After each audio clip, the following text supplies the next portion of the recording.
Hello guys, Crypto Sunday, and it's been a slightly red week. Not a huge amount. A bit surprising considering the stock week I've had. Sort of crypto mine is doing quite well, but Bitcoin itself not doing all that well. I think it is actually up ever so slightly for the week. It does depend on exchange at the moment because we are so close to sort of previous prices. But there you go.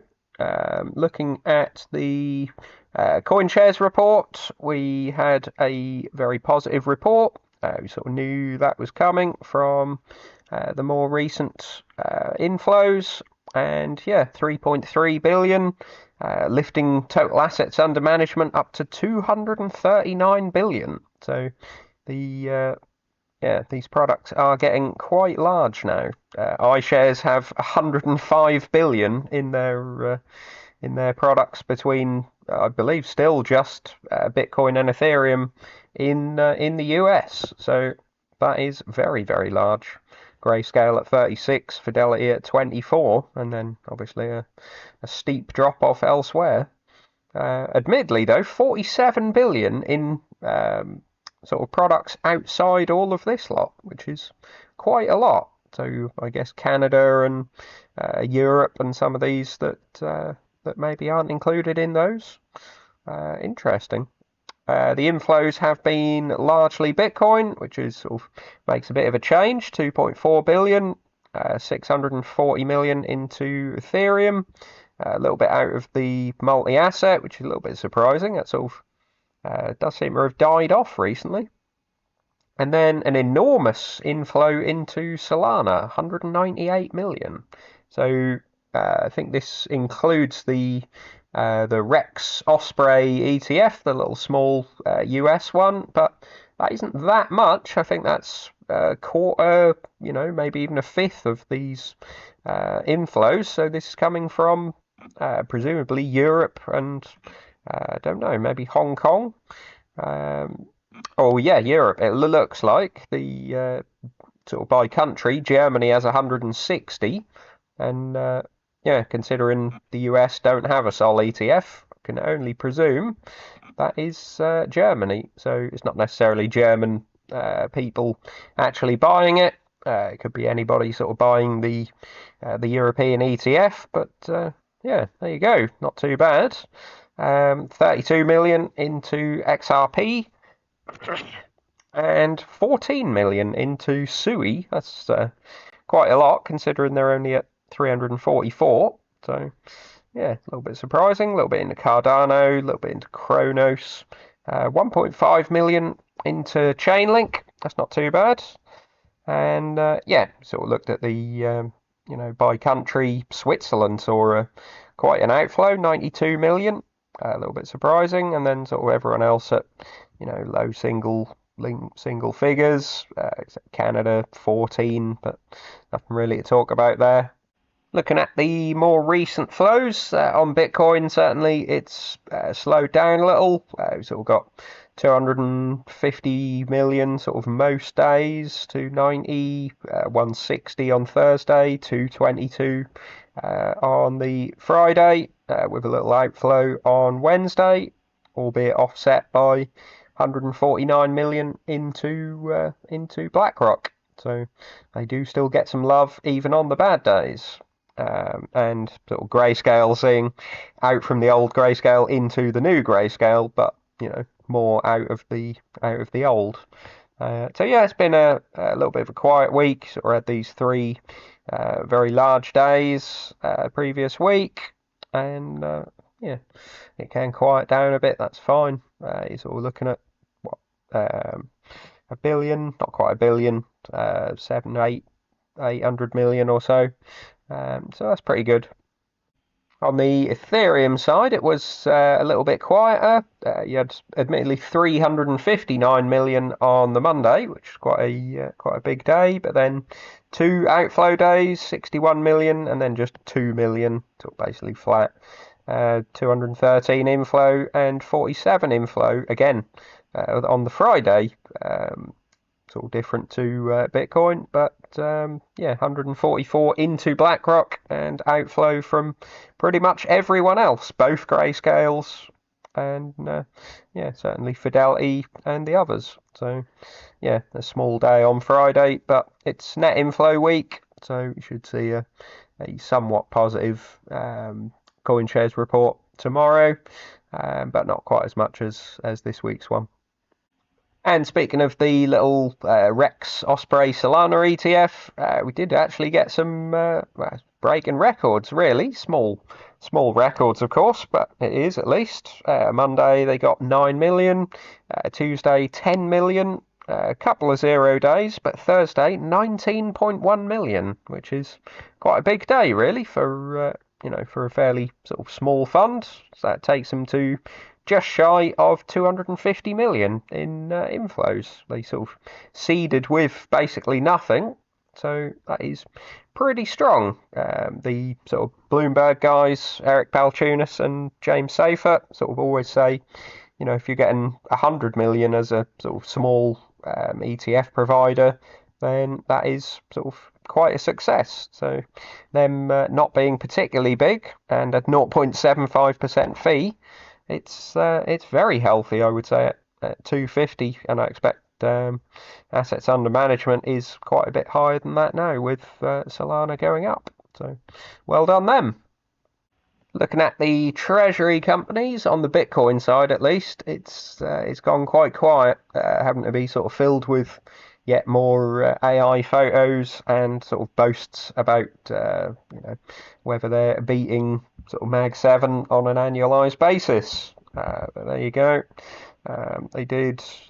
Strategy bought 525 Bitcoin this week, sort of fairly low figure, pretty much around current price, 114,000. Takes their average to just shy of 74,000 now. And yeah, there wasn't a huge amount of other buying. Lots of, as I say, lots of photos and talking about their stock. I suppose there probably has been other purchases and inflows, but yeah, maybe Michael Saylor's sort of not tweeting quite as much of them anymore. But I did look at the Bitcoin Treasury's website, and it's not been all that much. A lot of these companies, these sort of non-strategy Bitcoin treasury companies, are now trading at a discount. So, they can't really issue shares. That would be a net loss for investors, basically.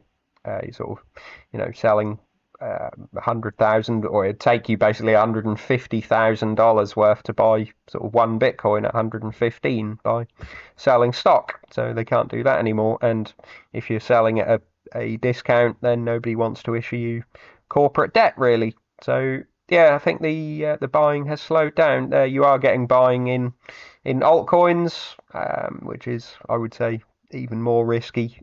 Ethereum sort of okay, I can get on board with maybe Solana, but you start buying like Avalanche, issuing convertible debt to buy Avalanche or Polkadot or even some meme coins and things, then yeah, it gets a little bit ridiculous. Not sure whether this is sort of feeding into treasury companies not doing all that well, or whether this was even known about by the market. Sort of seemed to come out of nowhere.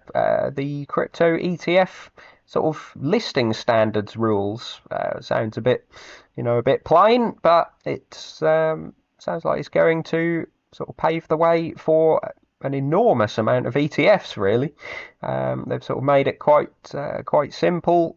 You basically don't need the sort of traditional 19B4 process that they were needing before, and sort of lots of hoops to jump through with the SEC. They want to make it a lot simpler, and you can get your ETF through on sort of a number of different ways. One way that people are looking at is having a futures contract listed on a CFTC regulated exchange for 6 months. So there's now sort of an enormous list of who has had futures trading for 6 months, and sort of, a rush to get futures initiated on tokens so that they can then have an ETF in 6 months. So yeah, everyone's obviously saying the ETF floodgates are about to open. You expect an absolute deluge of new filings and launches.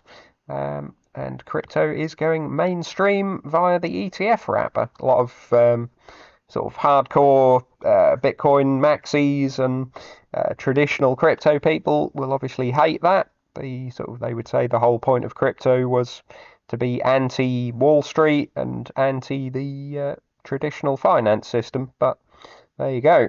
I don't think we were ever going to get here without sort of it becoming financialized and Wall Street wanting a piece of it. So worth noting that they did this for bond and stock-based products back in 2019, and you were sort of averaging 117 ETF issued per year, and after that we've been averaging 370 ETFs per year. So yeah, now that this is coming for crypto, you can sort of potentially see what this is going to do for crypto ETFs. So we've essentially had them on 2 products so far. So, yeah, we could be in for a hell of a lot. There's obviously no guarantee that they will all see inflows. Of course, you could say what is going into the current ETFs at the moment is sort of the majority of the money that wants to go into crypto as a whole. So if you start spreading that money over sort of 100 ETFs on various altcoins and things from various providers, there's not going to be one per token. If they're easy to issue, presumably you'll get a Fidelity Sol ETF and a Invesco Sol ETF and other providers, and then all the way down the stack. And just sort of noting the coins that have had futures launched, I believe. So Dogecoin, XRP, Solana, Sui, and Aptos, sort of among them. If they've had futures running a little while, they could sort of be almost imminently due an ETF. So yeah, as I say, no guarantee that these are going to get inflows. How much sort of investment thesis there is on Wall Street for a Dogecoin ETF, for example. Not really sure what you say the the investment case is, but there you go. Obviously, some of the other tokens mentioned here, Avalanche, Chainlink, all up for it. Basically, I think sort of half the top 10 has got futures listed. You have the sort of ones that aren't really as institutional or sort of Wall Street friendly, like Binance Coin and Tron. I don't think are likely to get them in the US, at least, because they're a bit sort of China focused. But yeah, interesting to watch. Just mentioning Rex Osprey as well. They've sort of taken their Solana ETF sort of going through the back door, if you like, sort of forward with other products. So they've now got an XRP and Doge ETF already launched. Sort of obviously it looks like they've potentially got a head start of not that much time, because there could be other products launching relatively soon, but they have got a little bit of a jump at least. And it's maybe at least a little bit fair not to have Fidelity and BlackRock. I would say BlackRock, but they don't seem all that interested in diversifying into lower altcoins. But if someone like even Fidelity came out with one, they're going to get the majority of the inflows just from being a bigger company. So yeah, letting some smaller companies go first isn't the worst thing. And yeah, to be fair, they've got 54 million in combined day one volume for these 2 products. So volume, I guess, doesn't necessarily mean inflows, and I've not seen the the total inflows for them, but you would guess volume sort of has to mean something at least. So yeah, I would say that's quite good for Rex Osprey, and presumably for XRP and Doge. I wouldn't have thought this sort of volume is going to make that much difference to the underlying sort of XRP at whatever they're at, 150 billion market cap now, and sort of even higher fully diluted market cap. Doge sort of is obviously a smaller one, but I think is 30, 40 billion. So yeah, it's not going to make a huge difference, but is positive for sentiment, I suppose, and something everyone in the communities will be talking about. All right, so something that is sort of maybe spooking me a little bit is the Bitcoin hash rate sort of continuously going up, I would say, albeit it's come down again on a Sunday, but we sort of keep breaking new highs. Yesterday it got to 1.41 zettahash, which is sort of an enormous rise. If we look sort of at the last month, 2nd of September got to 1.25, so within just slightly less than 3 weeks, gone from 1.25 to 1.41 as a peak, admittedly, and it sort of averages a lower figure, but those peaks do cause sort of a load of blocks to go through and difficulty to sort of need to keep up with it. You sort of look at the the longer term chart. We sort of spent a awfully long time at 850, 900 exahash, and then we just suddenly in September getting these very large spikes up over 1 zettahash, and significantly over 1 zettahash, sort of culminating Saturday, and this has caused the difficulty. So again, similarly with the hash rate, the last sort of 3 to 6 months, you saw quite steady, steady around the sort of low 120s and high 120s, and then back down. We had that sort of brief drop in July, back up to where it was basically, and sort of still at the 120s. But then all of a sudden, you sort of get into September. We've gone from 129 to 136, and then on Thursday to 142. And you might sort of think, oh no, that's it's just a spike. It's probably going to be coming back down again. But no, with this this recent spike up, we're at 9-minute block times. So this was sort of again higher yesterday and the day before, as the sort of cycle was new. This block cycle was fairly new, but it's still showing 158 for the next block difficulty estimate, up 11.1%. So we could potentially have gone from 129 to 158 in sort of 4 weeks, basically, and that just does not help the Bitcoin miners at all. I think you've got sort of countries, and there's been mention, over the last sort of 6 months of what was it, the car finance company or something in China, I think it was, sort of wanting to put 50 exahash on, and you get energy companies and countries that have free electricity essentially, or sort of surplus waste electricity, buy some rigs from China, plug them in basically, and you maybe have to put them in a storage container or something, build a sort of fairly cheap cheap way of running them, and all of a sudden you're away and you're sort of spending whatever. If you've got essentially free electricity, it's costing you $30,000 per Bitcoin to mine if you take in the capital expenditures. So that's just going to hammer anybody that is paying for their electricity, basically. So it's seen as quite profitable, and I would say fast becoming a less attractive business to be a public company doing this. So I was just sort of revisiting my spreadsheets that I had before. I sort of was continually updating these quarter by quarter. Sort of left them alone for a little while, and suddenly thought it would be time to refresh these, and I sort of plugged in the Q2 numbers from CleanSpark and sort of updated their Bitcoin production now that they're at 50 exahash, and sort of put these the market cap is actually quite close to that now.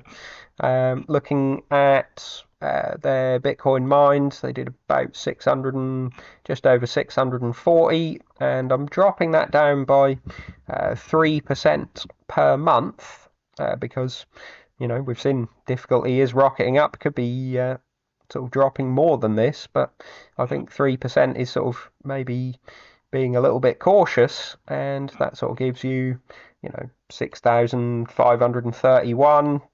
Put 6,500 in just as a round number, and sort of modelled the potential Bitcoin price, and that gives you projected revenue based on the Bitcoin price, and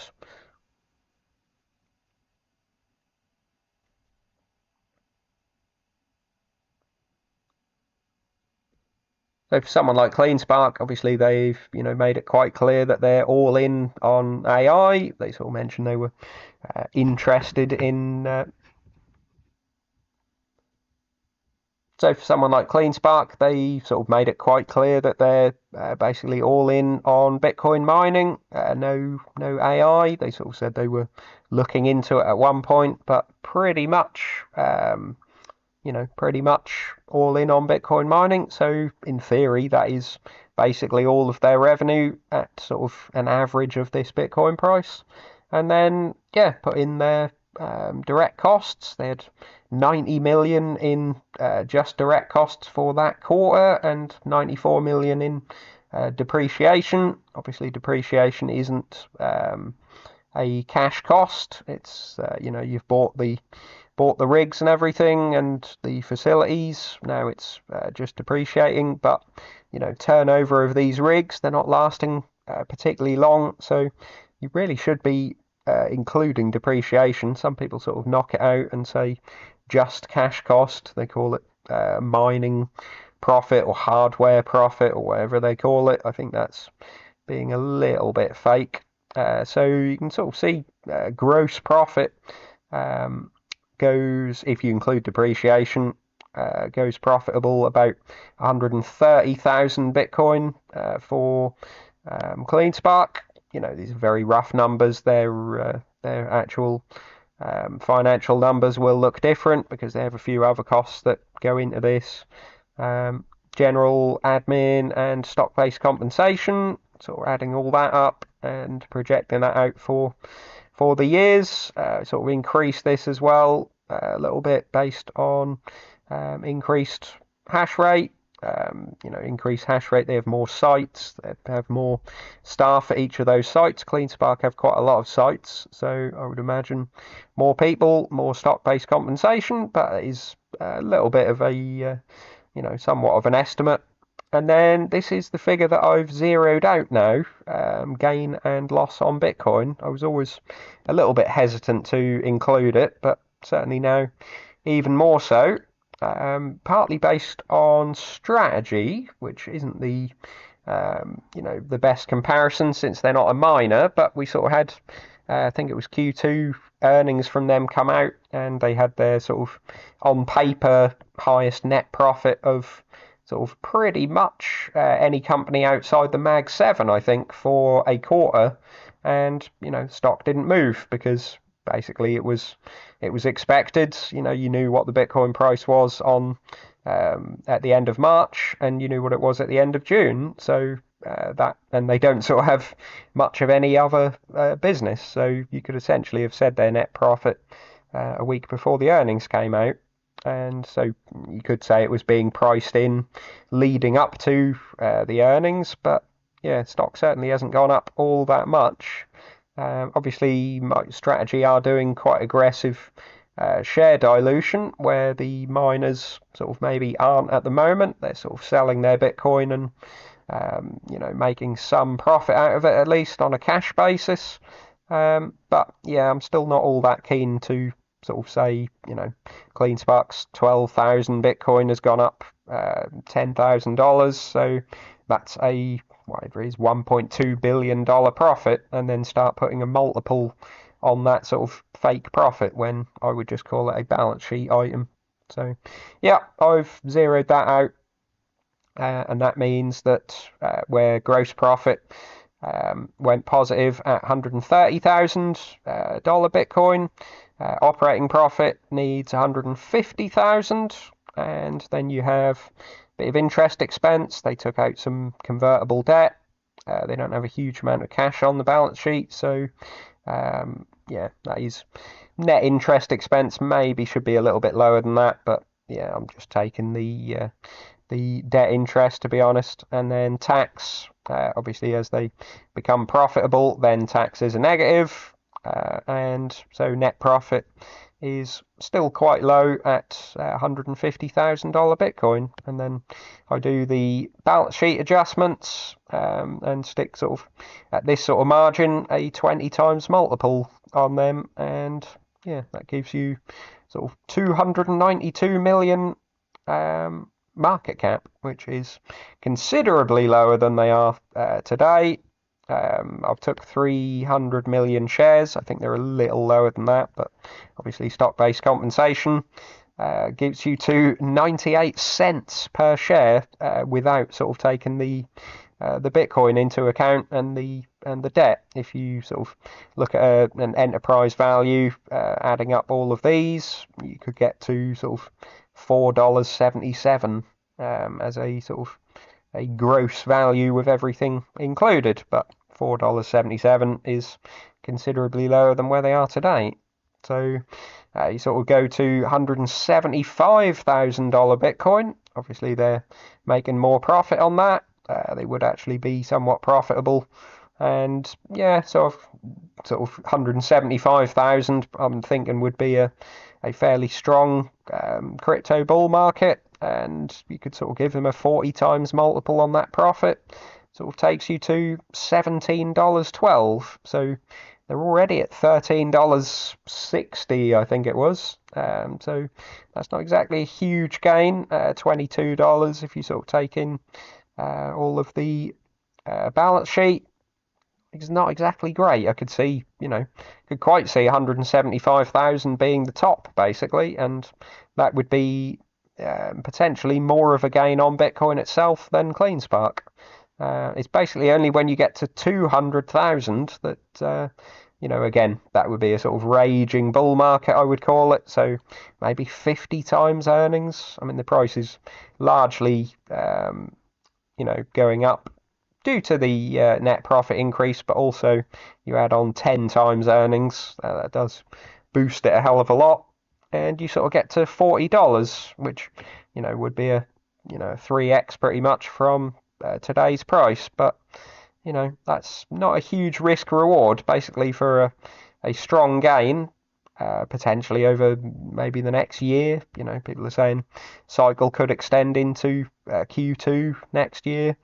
Yeah, you could get sort of that sort of gain if the price goes to 200,000, which there's far from any guarantee of. So, yeah, basically, I just don't like these, these metrics. I don't want to have to be including gain on balance sheet Bitcoin to make it look attractive at, say, 175,000 Bitcoin.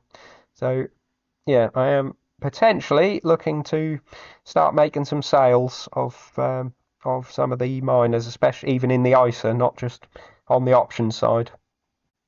Just very quick run over Hive as well, sort of updated there.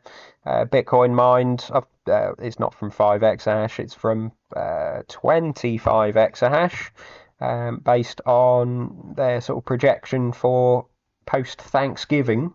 I've sort of taken 2,806, round about where they would be in theory at today's Bitcoin difficulty, and then dropping by 3%. So I would imagine it could be worse than that. And then, yeah, revenue sort of mostly based on Bitcoin mining. I've taken a little bit of a speculative 40 million in AI revenue. That's quite a bit higher than they are today, but they're sort of ramping up. They are saying they want to get to 100 million, but that seems a bit of a stretch goal that they could take years to achieve. So, yeah, I've sort of chucked in 40 million. Direct costs took from their Q2 2025, but that was at sort of the end of Q2. I think they were saying they're at about 8.5 exahash. So to get to 25, I've obviously had to ramp up direct costs and depreciation quite a lot. I've taken sort of 2.5 times because their electricity cost on the expansion is less than their current electricity cost. But yeah, these two figures are a little bit speculative, potentially wrong, potentially high. So the figures might look a little bit more rosy, but I'm wanting to keep on the cautious side. So even gross profit using these numbers, they actually need. I haven't changed these top numbers, but if you focus on this row here, they actually need $175,000 Bitcoin to go gross profitable, and then general admin and stock-based compensation kicks in, and yeah, they need 200,000 just to go operating profitable, and then yeah, that flows down to the bottom. Basically, they don't, on balance sheet wise, they got rid of most of their Bitcoin, I believe, and with the option to buy it back, but basically it doesn't make a huge amount of difference. They're sort of still negative at 175, and they sort of go profitable at 200, and again, that would be sort of 3 to 4x at a 50 times multiple, but that's extremely speculative, and yeah, I'm not liking the sort of negative price even at 175,000. So yeah, I think I'm positive on everything on Hive now, all bar the $10 options, which $10 is seeming a little bit lofty. So could be maybe taking a loss on the $10 options and taking a profit on sort of a lot of the stuff elsewhere. Quick check in on the global liquidity chart. We've sort of not really moved much at all from last week. Basically, sort of Sunday was 115,000 or thereabouts. The liquidity chart going sort of forward into December has sort of ticked up a small amount. We sort of got a spike up to an implied $200,000 price, and back down again. With the dollar rising sort of into the end of the week. But yeah, we're certainly not catching up at the moment with this large chasm, and have to, as I say, either be patient or admit that this has broken down somewhat. So checking in on coins for the week. This is sort of very much changing. It's showing Bitcoin up as 0.4%. This will, I think, could be negative, as I say, depending on what exchange you're using and things. Solana down 2.5%, Ethereum down 3.3%, Chainlink down 4.8%, Jito 5.23%. Metaplex, they had been having a very good couple of weeks. That's down 22%. So yeah, maybe a little bit of a pump and pullback. Radium 9.6% down, Helium 6.8%, and Honey 6% down. So yeah, a reasonably down week for the altcoins, and Bitcoin sort of fairly flat. So interesting. Have to see where we go. A lot of developments on the ETFs, and sort of on the macro side, we got the rate cut, and yeah, stay patient, see where we go, I suppose, and sort of be cautious and maybe consider taking some profit. Leave your thoughts in the comments below, and like and subscribe. I'll see you soon.